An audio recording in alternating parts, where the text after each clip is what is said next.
অসমৰ অন্যতম ডাঙৰ টেনিছ ক্ৰিকেট টুৰ্ণামেণ্টখন অনুষ্ঠিত হয় আমাৰ নলবাৰীত পইলাত। তাতেই আজি খেল চাবলৈ গৈ আছোঁ। তাত ডাঙৰ ডাঙৰ খেলুৱৈসকল আহে, যেনে ধৰক কানাই, টিপু চুলতানৰ দৰে ডাঙৰ ডাঙৰ খেলুৱৈসকল। গতিকে যাই আছোঁ আমি আজি সেই খেলখন উপভোগ কৰিবলৈ। আজি ফাইনেল খেলখন আছে, বলক তেন্তে আপোনালোকক অলপ দেখুৱাওঁ। পালৈ এইখনৰ ফিল্ড, তাতে খেল আৰম্ভ হৈ আছে। গাইজ আপোনালোকক দেখুৱাই আছোঁ।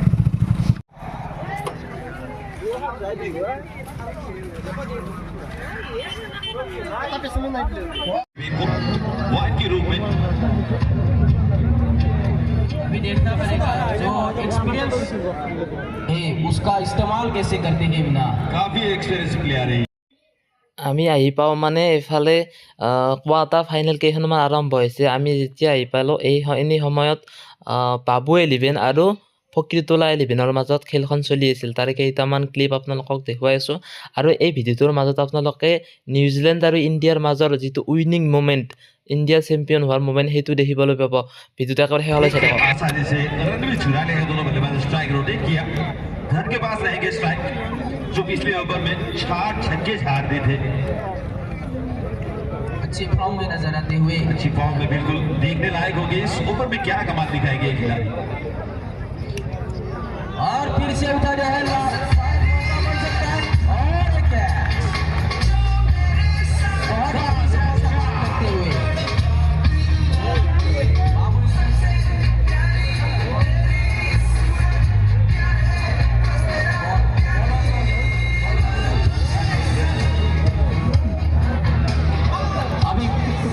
राहुल, ये भी बहुत ही अच्छी बल्लेबाज है राहुल मीनन, अपनी अगली गेंद लेके।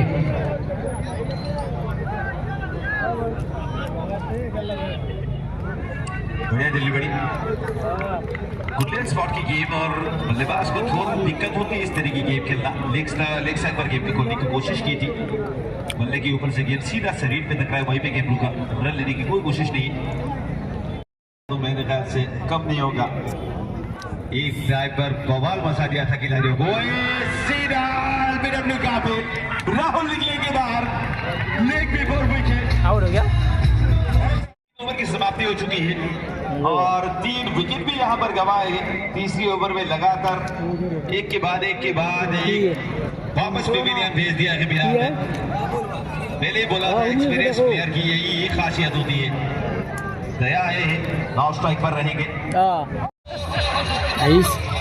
কোৱাৰ্টাৰ ফাইনেল কেইখন শেষ হোৱাৰ এই সময়খিনিত প্ৰথমখন ছেমি ফাইনেল অনুষ্ঠিত হ'বলৈ যাই আছিল। কিন্তু সেই সময়তে নিউজিলেণ্ড আৰু ইণ্ডিয়াৰ মাজত অনুষ্ঠিত হোৱা চেম্পিয়নছ ট্ৰফিৰ ফাইনেল খেলখনত ইণ্ডিয়া জয় হ'বলৈ ওলাইছিল। সেই সময়খিনিত সকলো ধৰণৰ খেল স্থগিত ৰখা হৈছিল আৰু সকলোৱে এই খেলখনৰ কাৰণে অধীৰ আগ্ৰহেৰে অপেক্ষা কৰিছিল। আপোনালোকে চাবচোন এই উইনিং মুমেণ্টটো মানুহে কেনেদৰে পাগল হৈ গৈছিল।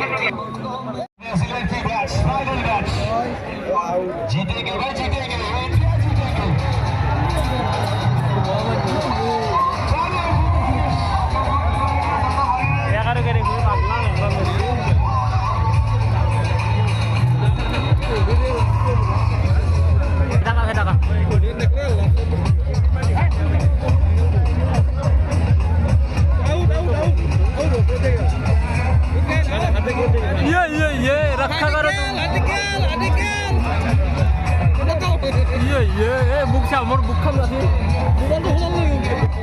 ইণ্ডিয়া চেম্পিয়ন হোৱাৰ সেই ঐতিহাসিক মুমেণ্টটো চাবলৈ সকলোৱে অধীৰ আগ্ৰহেৰে অপেক্ষা কৰি আছে, কেৱল সকলোৰে দৃষ্টি হয়তো টিভিৰ স্ক্ৰীণলৈ।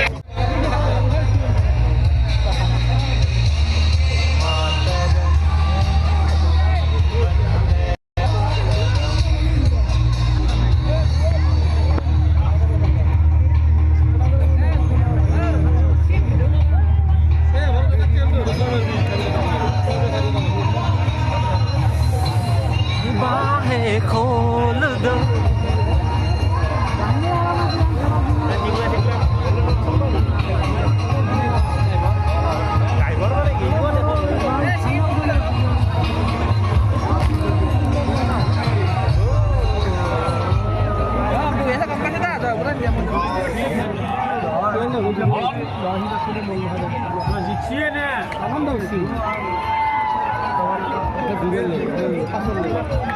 New Zealand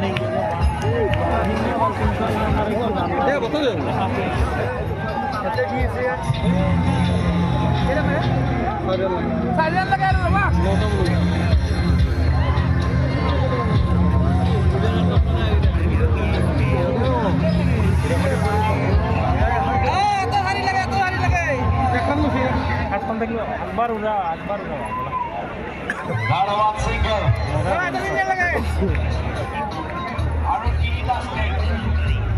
तीन रन चाहिए ये मैच जीतने के लिए इंडिया को।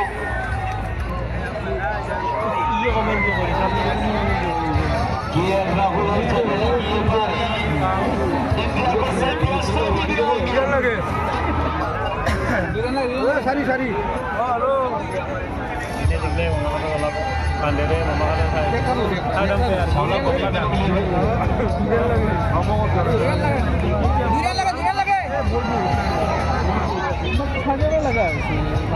স্লো হৈ থাকে আমাৰ স্লো হৈছে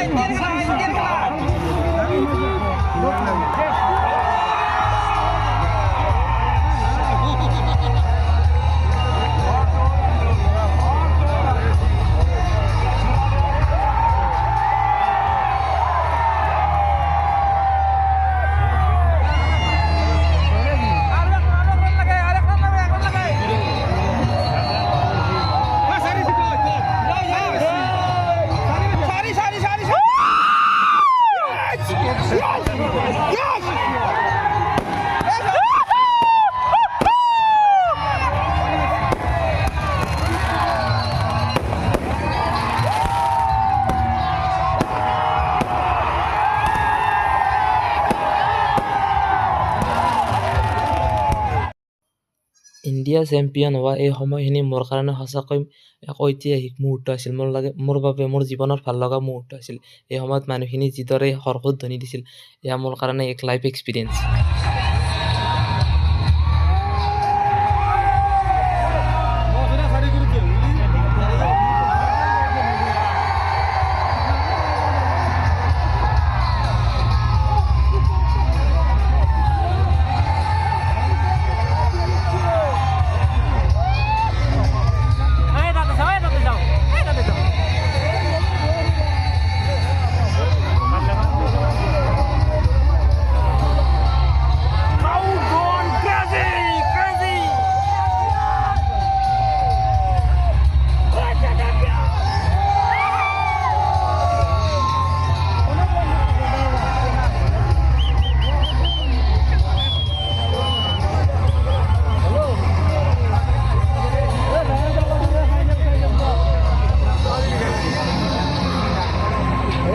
ইণ্ডিয়া চেম্পিয়ন হোৱাৰ পাছত প্ৰথমখন ছেমিফাইনেল অনুষ্ঠিত হ'ল দীপংকৰ ইলেভেন আৰু বাবু ইলেভেনৰ মাজত। এই খেলখনত দীপংকৰ ইলেভেনে জয় হ'বলৈ সক্ষম হৈছিল। কানাই বেটিং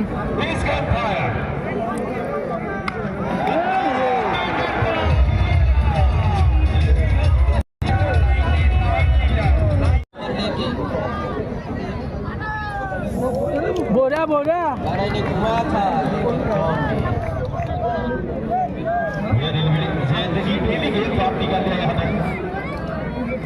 कोशिश यही रहेगी कि किस तरीके से डॉट ऐसे खिलाड़ी को, लेकिन जो खिलाड़ी है वो आसाम के नंबर 1 जिनका जर्सी नंबर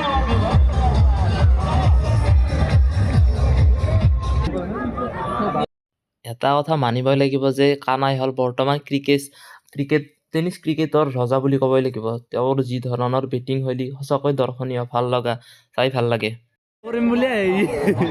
व्हाइट बॉल का इशारा अंपायर द्वारा।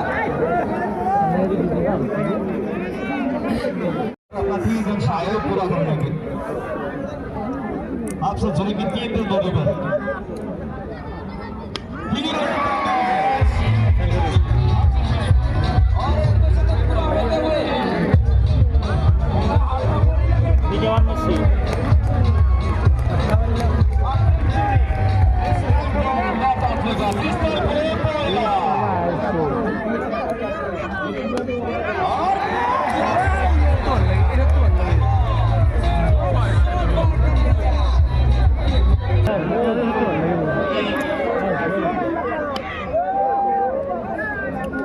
আপোনালোকক গোটেই খেলখন দেখুৱাই নাথাকিলেও এই খেলখনত মানে দীপংকৰ ইলেভেনে জয় হ'বলৈ সক্ষম হয় ফাইনেলত। অলপ দেৰিকৈ ফাইনেল খেলা আৰম্ভ হ'ব। এতিয়া ছেকেণ্ড ছেমি ফাইনেল চলি আছে। এখন ছেমি ফাইনেল খেল দীপংকৰ এলিভেনে ফাইনেল পালাক আৰু এটা টিম ওলব আৰু যিটো ছেমি ফাইনেল আছে সেইটোৰ লগত। আৰু ফাইনেলখন আপোনালোকক দেখুৱাই আছোঁ, চাই থাকক ভিডিঅ'টো। दोनों खिलाड़ी आ चुके हैं। बड़ी लेग साइड पर खेल दिया है, खिलाड़ी वहां पर कोई है नहीं, ये तो पूरा नो मैन लैंड में गिर गया। এইফালে PK চেলেঞ্জাৰ্ছো দ্বিতীয়খন ছেমি ফাইনেলত জয় হ'ল। এই ছেমি ফাইনেলত জয় হৈ ফাইনেল পাবলৈ সক্ষম হ'ল। এতিয়া ফাইনেল অনুষ্ঠিত হ'ব দীপংকৰ এলিভেন আৰু PK চেলেঞ্জাৰ্ছত। মানে দুখন একেবাৰে তাগৰা খেলুৱৈ আছে দুখনতে, ভাল লাগিব চাই।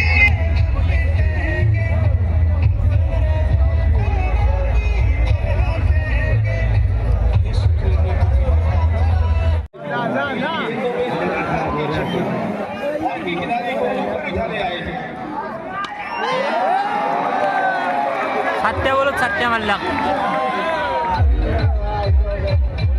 আনাই চাৰটে বলো চাৰটে ছয় মাৰছে। সৰু ছয় নাই, বম মারছে বম। ফাইনেল খেলা চলি আছে ছেকেণ্ড ইনিংছত।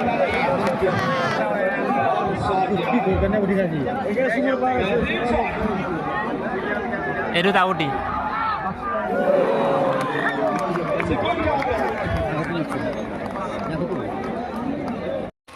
গাইজ ফাৰ্ষ্ট ইনিংছত PK চেলেঞ্জাৰ্ছে বেট ধৰি টাৰ্গেট দিছিল 111 ৰানত টাৰ্গেট দিছিল, কিন্তু দীপংকৰ এলিভেনে এই ৰানখিনি কৰিব নোৱাৰিলে।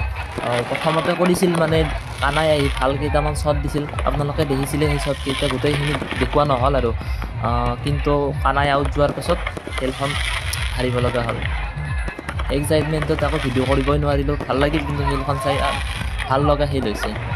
এতিয়া বহুত ৰাতি হৈ গ'ল, প্ৰায় 1মান বাজিল। আমি এতিয়া ঘৰলৈ যাবলৈ ওলাইছোঁ। Bye bye.